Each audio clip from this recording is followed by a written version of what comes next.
नमस्कार, जी बिजनेस पर आपका स्वागत है। आप देख रहे हैं पावर ब्रेकफास्ट। आपके साथ मैं हूं मानसी दवे। बुलेटिन की शुरुआत सीधा विदेशी बाजार के संकेत से कर लेते हैं। एशियाई बाजार में एसजेएक्स निफ्टी करीब 50 अंकों की गिरावट के साथ फिलहाल 15,200 के पास। आपको बता दें, डाउ फ्यूचर 70 अंक ऊपर है। सिंगापुर, इंडोनेशिया, थाईलैंड और मलेशिया के बाजार में आज छुट्टी है। बीती रात अमेरिकी बाजार की अगर बात करें, 3 दिन की तेजी पर ब्रेक लगता हुआ हमने देखा है और सीमित दायरे में कारोबार दिन भर देखने को मिला, जहां डाउ करीब 80 अंकों की गिरावट के साथ क्लोजिंग दिखा रहा था और नैस्डैक और एसएनपी में भी एक सपाट ट्रेंड ही देखने को मिला। विदेशी बाजार में कौन से संकेत इंपॉर्टेंट है, कौन से ट्रिगर्स पर हमें नजर रखनी है, दीपांशु भंडारी से लेते हैं। Deepanshu, good morning. बताएं, विदेशी बाजार के संकेत आज कैसे देखे जाएं? Good morning Mansi. और ठीक ठाक संकेत दिख रहे हैं। थोड़ी आप कह सकते हैं सुस्ती आ रही है, थोड़े मिले जुले आसार हैं। जैसा कि आपने कहा, सिंगापुर के बाजार बंद है पर एसजेएक्स खुला हुआ है। हालांकि यहाँ पर थोड़े वॉल्यूम्स आपको कम दिख सकते हैं। हांगकांग की अच्छी शुरुआत होती हुई दिख रही है। जापान भी पॉजिटिव ट्रेड कर रहा है। हालांकि कल शाम हमने देखा कि अमेरिकी बाजारों में 3 दिन की तेजी पर ब्रेक लगते हुए दिखा। 250 पॉइंट के एक सीमित दायरे के बीच डाउ पर कारोबार हुआ और लगभग 80 पॉइंट फिसल कर डाउ बंद हुआ। ऊपरी स्तरों से आप कह सकते हैं लगभग 200 पॉइंट्स की गिरावट हुई। अच्छी शुरुआत हुई थी अमेरिकी बाजारों की, पर वहां से फिर हमने थोड़ा सा प्रेशर बनते हुए देखा। नैस्डैक, एसएनपी 500 यहां पर भी मामूली सी गिरावट थी। नैस्डैक आप कह सकते हैं एकदम सपाट ही कल वैसे बंद होते हुए दिखा है। स्मॉल कैप इंडेक्स में थोड़ी बिकवाली हुई। जो रसल 2000 उनका स्मॉल कैप इंडेक्स है, इसमें करीब 1% की गिरावट आती हुई दिखी। और जिस तरह से कल क्लोजिंग पर आप देख रहे थे भारतीय बाजार, उस समय डाउ फ्यूचर्स लगभग 90-100 अंक की तेजी दिखा रहे थे। उस हिसाब से देखें तो जरूर थोड़ी कमजोरी है। हालांकि इस समय डाउ फ्यूचर्स वापस 80-90 अंक ऊपर ही हैं। दिग्गज टेक्नोलॉजी स्टॉक्स में हमने देखा टुवर्ड्स एंड ऑफ ट्रेड थोड़ी बिकवाली आती हुई दिखी। साथ ही एनर्जी शेयर्स पर भी दबाव था, जिसकी वजह से अमेरिकी बाजारों में गिरावट आई। हालांकि एक बार फिर से अनलॉक थीम पर अटेंशन आती हुई देखी। स्पेशली जो ट्रैवल इंडस्ट्री से जुड़े स्टॉक्स हैं, एयरलाइंस और क्रूज, यहां पर हमने अच्छी खरीदारी देखी, जिसकी वजह से बाजारों को थोड़ा सहारा भी मिला है। वैसे कोई चिंता की बात नहीं आ रही है। थोड़ा कंज्यूमर कॉन्फिडेंस डेटा वीक आया था, जिसकी वजह से हल्की सी गिरावट आती हुई दिखी है। पर इन्फ्लेशन की चिंताएं वापस गिर रही हैं और हमने देखा कल बॉन्ड यील्ड में काफी तेज गिरावट हुई। अब गिरकर 1.56% के करीब आ गई है। 1.661 के करीब ट्रेड हो रहा था, तो वहां से भी हमने एक राहत का ही संकेत देखा है। यूरोप की बाजार की बात करें तो थोड़ा मिला जुला एक्शन रहा, बट यहां पर भी बहुत ही सीमित दायरे में कारोबार आपको होते हुए दिखा। कोई बड़ी गिरावट या फिर कोई बड़ी तेजी नहीं आई है कल। कच्चे तेल में खरीदारी कायम है। ब्रेंट एक हफ्ते की ऊंचाई पर ट्रेड कर रहा है। सोने में खरीदारी कायम है। 4.5 महीने की ऊंचाई पर सोना ट्रेड कर रहा है। और लंबे समय बाद कल क्रिप्टो बाजार में भी थोड़ी स्टेबिलिटी देखी है। इतना बड़ा उतार चढ़ाव नहीं देखा। बिटकॉइन करीब 38,000 के करीब ट्रेड कर रहा है।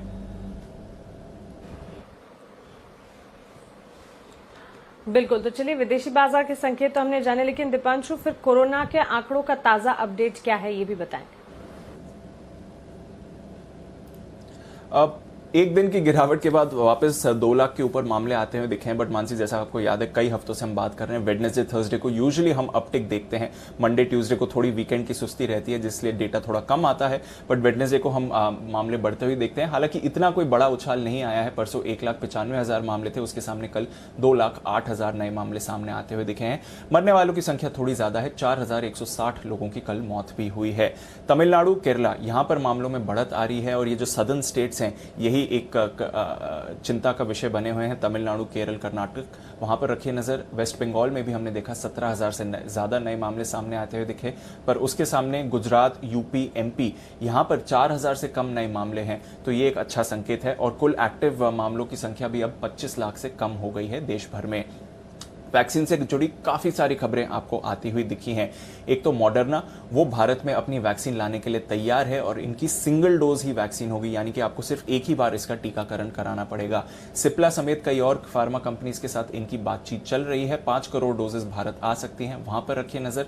साथ ही फाइजर भी भारत में 5 करोड़ वैक्सीन की डोजेस ला सकता है। हालांकि कंपनी की कुछ शर्तें हैं, तो वहां पर इस समय भी बातचीत चलती हुई दिख रही है। और भारत बायोटेक, जो कोवैक्सीन बनाती है, उनकी तरफ से भी अपडेट आया है। उन्होंने WHO में इमरजेंसी इस्तेमाल के लिए अर्जी डाल दी है।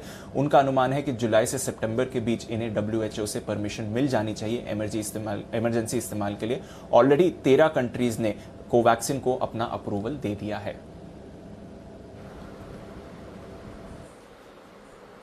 बिल्कुल दीपांशु, शुक्रिया ये पूरा अपडेट हमें बताने के लिए। तो एक बार फिर से हम देख रहे हैं कि कोरोना के आंकड़ों में एक दिन की गिरावट के बाद 2 लाख के ऊपर के आंकड़े फिर से आते हुए दिख रहे हैं। लेकिन इसके अलावा वैक्सीन से जुड़ी भी कई सारी खबरें हैं और साथ ही जैसे कि हम आपको बता रहे हैं क्रम के अनुसार अगर आपने देखा तो पूरे पिछले एक हफ्ते में कोरोना के आंकड़े जो है उसमें गिरावट का ट्रेंड तो जरूर देखने को मिला ही है। चलिए आगे जितने भी अपडेट्स यहाँ पर होंगे आप तक पहुंचाएंगे हम, लेकिन FIS DIS का एक्शन क्या है अब ये जान लेते हैं। कल FIS ने कैश मार्केट में 960 करोड़ की खरीदारी की है। वायदा बाजार में 1350 करोड़ की खरीदारी FIS की तरफ से आती हुई दिखी है। वहीं कैश मार्केट में DIS ने करीब 564 करोड़ की बिकवाली की है। ये तमाम संकेतों को मद्देनजर रखते हुए अब आज भारतीय बाजार के लिए आपकी रणनीति क्या होनी चाहिए ये जान लेते हैं। हमारे स्पेशल सेगमेंट का रुख करते हैं जहां हमारे साथ जी बिजनेस के मैनेजिंग एडिटर अनिल सिंह भी जुड़ते हैं।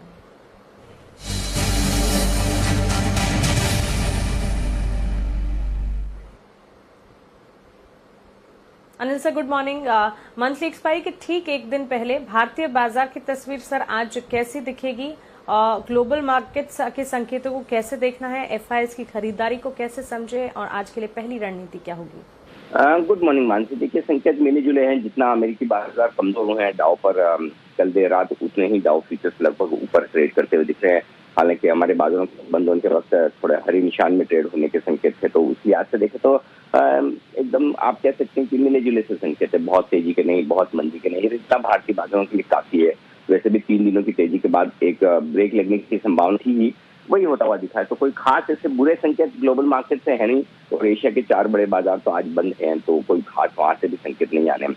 जहां तक हमारे बाजारों का सवाल है, कोरोना के मामले 2 लाख के आसपास, कोई खास चिंता वाली बात नहीं है। मामले भी मेले में नीचे की तरफ ही है, रुख हुई है। दूसरा, FIS के डेटा कल के सेशन में थोड़े से बेहतर होकर आए हैं। कैश मार्केट में उन्होंने खरीदारी की है। वायदा कारोबार में भी थोड़ी बहुत इंडेक्स फ्यूचर्स में शॉर्ट कवरिंग की है। हालांकि स्टॉक्स उन्होंने बेचे हैं कल की खरीदारी में। लेकिन हाँ, ये जरूर है कि अमरा राजा बैटरीज के आंकड़े होंगे जरूर, जहां पर बड़ी ब्लॉक डील्स हुई तो वो थोड़ा एडजस्टमेंट रहेगा। तो ओवरऑल उस लिहाज से देखें तो एक्सपायरी के ठीक एक दिन पहले आपको बाजार रेंज में ट्रेड करते हुए दिखेंगे। कमजोर खुलने के बाद निचले स्तर से रिकवरी आने की संभावना रहेगी। वैसे ब्रॉड रेंज जो निफ्टी की नजर आ रही है वो 15,100 15,300 की है, और इसमें इमीडिएटली सपोर्ट आपके लिए 15,110 15,150 की रेंज में है, और ऊपरी स्तरों पर 15,250 15,300 की रेंज है, जहां तक निफ्टी जाने की कोशिश कर सकता है। इस रेंज के बाहर किसी एक तरफ निकले तो 100 पॉइंट का एडिशनल मूव आप गिनकर चल सकते हैं। यानी कि 15,100 के नीचे 15,000 तक की जगह खुलती है, और 15,300 के ऊपर टिकने पर 15,400 तक की, ये आज से लेकर कल तक के बीच में हो सकता है। बैंक निफ्टी का जहां तक सवाल है, 34,000 के आसपास बैंक निफ्टी को मजबूत सपोर्ट है। तो 34,000 34,150 ये बैंक निफ्टी पर आप मानकर चलें इनके मजबूत सपोर्ट के तौर पर। उससे पहले 34,400 34,500 की रेंज में भी एक अच्छा सपोर्ट है। ऊपरी स्तरों पर 35,000 35,150 ये वो रेंज है जहां पर हल्की फुल्की रुकावट आपको बैंक निफ्टी में देखने को मिल सकती है। तो इस रेंज, इस लेवल पर नजर रखनी चाहिए, और दोनों तरफ ट्रेड का मौका देगा। अगर SGX निफ्टी के तर्ज पर कमजोर शुरुआत होती है, गैप से नीचे खुलते हैं, तो वहां पर खरीदारी करने के मौके आपके लिए बनेंगे। बिल्कुल अनिल सर, शुक्रिया ये तमाम जानकारी के लिए और पहली रणनीति हमें बताने के लिए। तो क्लियरली दोनों तरफ आज मौके मिलते हुए दिखेंगे। हालांकि विदेशी बाजार से मिले जुले संकेत फिलहाल देखने को मिल रहे हैं।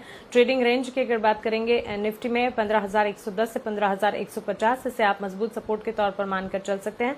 15,250 से 15,300 ये निफ्टी के लिए ऊपरी रेंज का काम करेंगे। यहाँ पर 15,300 के पार जाने पर 15,400 तक के लेवल्स भी कल के ट्रेडिंग सेशन तक आपको देखने को मिलने की पूरी संभावना है। बैंक निफ्टी 34,000 से 34,150, इसे मजबूत सपोर्ट के तौर पर आप मानकर चलें। 35,000 से 35,150 बैंक निफ्टी के लिए ऊपरी रेंज होगी, इसे आप ध्यान में रखकर चलें। चलिए आगे बढ़ते हैं और खबरों के दम पर कौन से शेयर्स आज एक्शन में होंगे, कौन से ट्रिगर्स हैं, साथ ही कल बाजार बंद होने के बाद कौन से नतीजे आए, सब कुछ वरुण से जान लेते हैं। वरुण, गुड मॉर्निंग, बताएं। Good morning Mansi. देखिए, शुरुआत करते हैं ट्रिगर से। तो आज कुछ नतीजे आने वाले हैं, जिसमें BPCL सबसे पहले है, निफ्टी की कंपनी है, लेकिन नतीजों से ज़्यादा डिविडेंड के ऊपर नज़र होगी। डिसइन्वेस्टमेंट को लेकर कुछ अगर बयान आते हैं तो उसके ऊपर नज़र होगी। इसके अलावा मन्नप्पुरम फाइनेंस, क्यूमिंस, बर्जर पेंट्स अपने नतीजे घोषित करेगा, तो यहाँ पे नज़र होनी चाहिए। बुद्ध पूर्णिमा के चलते आज बैंक हॉलीडे है, करेंसी मार्केट बंद रहेंगे, तो ये आपको याद रखना है। इसके अलावा महाराष्ट्र की कैबिनेट की बैठक है, यहाँ पे लॉकडाउन किस तरह से चरणों में अनलॉक किया जाए उसके ऊपर कहीं ना कहीं विचार होने की संभावना है।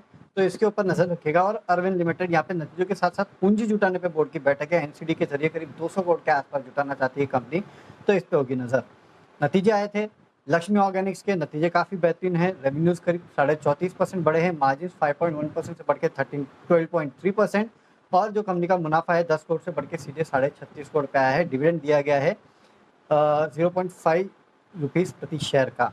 लक्स इंडस्ट्रीज लगातार इस काउंटर में तेजी भी देखने मिली और नतीजे भी देखिए इस कंपनी के काफ़ी बेहतर है।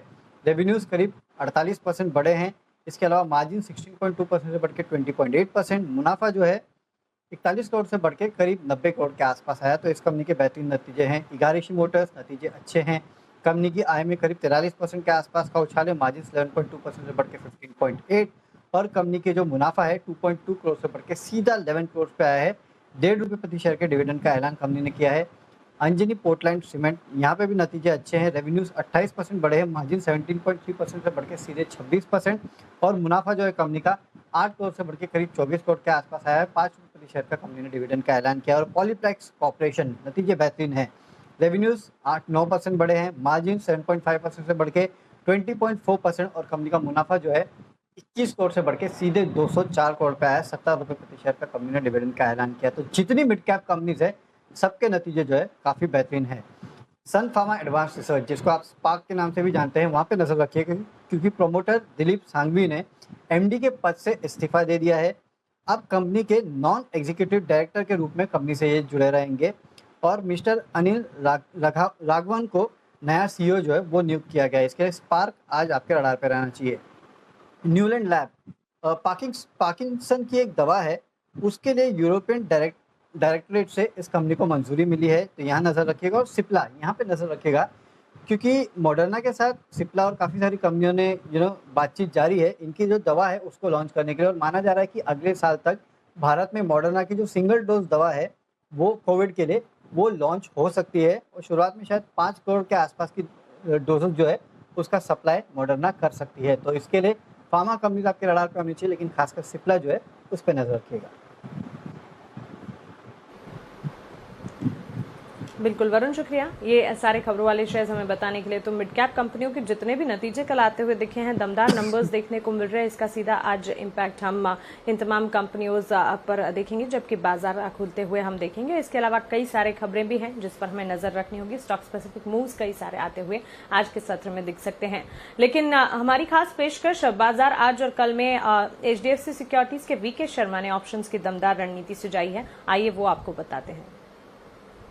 2 ऑप्शन हैं हमेशा की तरह, और दोनों ही निफ्टी के कॉन्स्टिट्यूएंट्स हैं, तो बड़े स्टॉक हैं। तो ICICI बैंक के अंदर मैं 650 की कॉल 5 रुपए पे, ये कॉल जो मैं बता रहा हूँ दोनों ही मई महीने की हैं। तो 650 की कॉल 5 रुपए पे लीजिए, स्टॉप लॉस रखिए 3 रुपए का, टारगेट इसमें रहेगा 10 रुपए। दूसरी तरफ फार्मा स्टॉक्स बड़े थे और डॉक्टर रेड्डी, लुपिन सब बड़े थे। सन फार्मा मैं पसंद करके लाया हूँ, 696 रुपए पे इसकी क्लोजिंग थी, तो यहाँ पे आप 700 रुपए की कॉल स्ट्राइक प्राइस की आप 4 रुपए 80 पैसे पे ले सकते हैं। स्टॉप लॉस रखिए 3 रुपए, टारगेट इसमें करीब रहेगा 9 रुपए का। चलिए, तो बिल्कुल ICICI बैंक 650 की कॉल खरीदने की राय, टारगेट 10 रुपए, स्टॉप लॉस 3 का लगाना है। सन फार्मा 700 की कॉल खरीदने की राय, टारगेट 9 रुपए, स्टॉप लॉस 3 का यहाँ पर आपको लगाकर चलना है। शर्मा जी की तरफ से ऑप्शन की दमदार स्ट्रेटजीज। लेकिन आज के लिए important trading calls, 5 trading calls शुरुआत चॉइस ब्रोकिंग से करते हैं। टाटा कंज्यूमर में खरीदारी की राय दे रहे हैं। कैश मार्केट में यहाँ पर 679 की टारगेट्स को मानकर चले, 634 का स्टॉप लॉस लगाकर खरीदारी कीजिएगा। लक्ष्मी ऑर्गेनिक, एक्सिस सिक्योरिटीज का मानना है कि 245 के टारगेट्स को मानकर चल सकते हैं। यहाँ पर 229 का एक स्टॉप लॉस लगाना होगा। 233 के लेवल्स पर अगर लक्ष्मी ऑर्गेनिक आपको मिलता है तो आप खरीदारी का मन बनाकर चल सकते हैं। लक्ष्मी ऑर्गेनिक का पिछले कुछ ट्रेडिंग सेशन से एक्शन में दिख रहा है। लगातार हम देख रहे हैं न्यूज बेस्ड इम्पैक्ट भी इस स्टॉक में आती हुई दिख रही है, और जिसके चलते यहाँ पर कामकाज सुधरता हुआ हम देख रहे हैं। एक अपवर्ड मूवमेंट इस स्टॉक में देखने को मिली, और आगे भी तेजी के पूरे अनुमान यहाँ पर बनते हुए दिख रहे हैं। लेकिन ठीक लक्ष्मी ऑर्गेनिक की ही तरह ट्रेंड में भी तेजी हमने देखी, करीब 2% की बढ़त के साथ कल के ट्रेडिंग सेशन में क्लोजिंग रही। 855 के टारगेट्स आज भी देखने को मिल सकते हैं। 810 का स्टॉप लॉस आपको लगाना होगा। सेंट्रम ब्रोकिंग की राय एल&टी इन्फोटेक पर है। खरीदारी की 3800 के टारगेट्स को मानकर चले। 3643 का स्टॉप लॉस लगाइएगा। वहीं IRCTC 1950 के टारगेट्स को मानकर चले। 1870 का स्टॉप लॉस लगाकर खरीदारी की जा सकती है। चलिए अब हमारे साथ हमारी टेक्निकल एनालिस्ट सिमी भौमिक जुड़ गई हैं। सिमी, गुड मॉर्निंग, स्वागत है आपका जी बिजनेस पर। सबसे पहले इंडेक्स पर आपका नजरिया हम जानना चाहेंगे। Very good morning Mansi. Index में मुझे लगता है कि इंडेक्स बैंक निफ्टी दोनों में ही खरीदारी का सलाह अभी भी मैं मेंटेन करूंगी। 15,150 के ऊपर जब तक निफ्टी है, कोई भी डीप में खरीदारी करने का सलाह होगा। 15,000 के नीचे स्टॉप लॉस रखेंगे और टारगेट के लिए मुझे लगता है कि 15,250 से 15,300 का ही टारगेट है, जो कि मुझे लगता है कि आज या नेक्स्ट आने वाले 1-2 ट्रेडिंग सेशन में देखने को मिलना चाहिए। यहाँ सवाल बैंक निफ्टी के, तो मुझे लगता है कि 34,400 तक कोई भी खतरा नहीं है। कोई भी डीप मिलते ही खरीदना चाहिए। 34,400 का बेस पकड़ के खरीदिए। ऊपर में 35,250 से 35,500 का टारगेट आ सकता है। मुझे लगता है 1 से 2 ट्रेडिंग सेशन में उसी रेंज हम लोगों को मिल सकता है। 34,200 के नीचे स्टॉप लॉस स्ट्रिक्टली मेंटेन करने का सलाह रहेगा मानसी। बिल्कुल बिल्कुल। सिमी जी, फिर आज के लिए स्टॉक्स कौन से सुझा रही हैं आप? मानसी, 2 छोटे छोटे स्टॉक्स के ऊपर मैं आज के लिए सजेशन दूंगी। मुझे लगता है कि स्टॉक स्पेसिफिक रैली आएगी और इसमें हो सकता है कि इंडेक्स में जो भी स्टॉक्स है उसमें उतना बड़ा पार्टिसिपेशन नहीं आ सकता है, पर स्टॉक स्पेसिफिक छोटे छोटे शेयर में खरीदारी आ सकता है। एक तो एक्सिस में कल क्लोजिंग सेशन पर बहुत अच्छा बाइंग देखा गया था, काफी बड़ा ब्रेकआउट था। तो एक्सिस मुझे लगता है कि आज भी खरीदारी करने का सलाह यहाँ पे देना चाहिए। 77 का स्टॉप लॉस मैं सजेस्ट करूंगी और टारगेट 86 से 88 का आ सकता है स्टॉक में। ऑन मोबाइल में भी पूरा दिन अच्छा खरीदारी देखा गया था, तो ऑन मोबाइल को भी मैं खरीद कर चलने का सलाह दूंगी।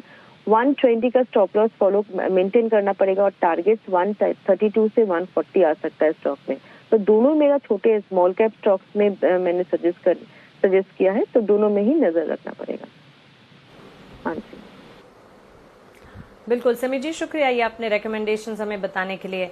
आनंद राठी से हमारे एनालिस्ट जिगर त्रिवेदी अब कमोडिटी मार्केट्स का अपडेट लेकर हमारे साथ जुड़ गए हैं। जिगर जी, और गुड मॉर्निंग, स्वागत है आपका जी बिजनेस पर। सबसे पहले सिल्वर, साथ ही एनर्जी पैक और बेस मेटल्स, तीनों पर आपकी रणनीति है, आप बताएं।